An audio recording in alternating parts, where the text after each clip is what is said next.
Puluhan mahasiswa Aceh Barat gelar aksi protes RUU Omnibus Law Cipta Lapangan Kerja di depan kantor DPRK Aceh Barat dengan api unggun di jalan raya.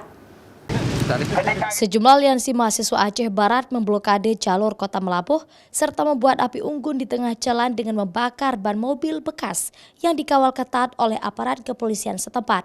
Aksi tersebut sebagai bentuk protes mahasiswa terhadap penolakan rancangan Undang-Undang Omnibus Law Cipta Lapangan Kerja yang kini tengah dibahas Wakil Rakyat di DPR RI.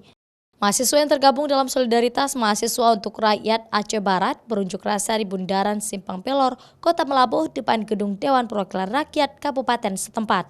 Koordinator aksi Engga Pratama mengatakan RUU tersebut dianggap mengancam kesejahteraan buruh di tengah pengangguran yang masih tinggi di Indonesia. Selain itu, mereka juga meminta agar menghentikan pelanggaran HAM di Papua, serta mendesak pemerintah untuk menyelesaikan pelanggaran HAM Aceh masa lalu.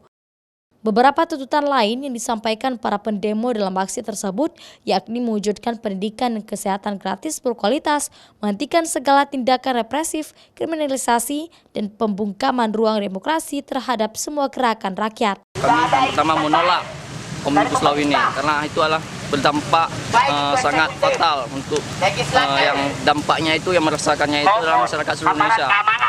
Dan yang kedua, hentikan pelanggaran HAM di Papua dan hentikan represif yang kejadian di Papua dan mengadili pelaku pelanggaran HAM di Papua. Serta meminta pemerintah Kabupaten Aceh Barat menyelesaikan sengketa lahan dengan masyarakat yang diserobot oleh beberapa universitas di Melabuh dan serta memperbarui manajemen Rumah Sakit Umum Cud Nyadin Melabuh yang selama ini dianggap telah merusak citra pelayanan publik di Aceh Barat. Aksi mahasiswa tersebut dikawal ketat aparat kepolisian setempat dengan sejumlah pasukan huru-hara dan 1 unit mobil water cannon. Setelah berorasi selama 1 jam lebih, para mahasiswa terpaksa membubarkan diri karena aksi mereka tidak mendapat perhatian dari anggota Dewan setempat. Raja Umar, Arif Fahmi, Kompas TV, Melabuh.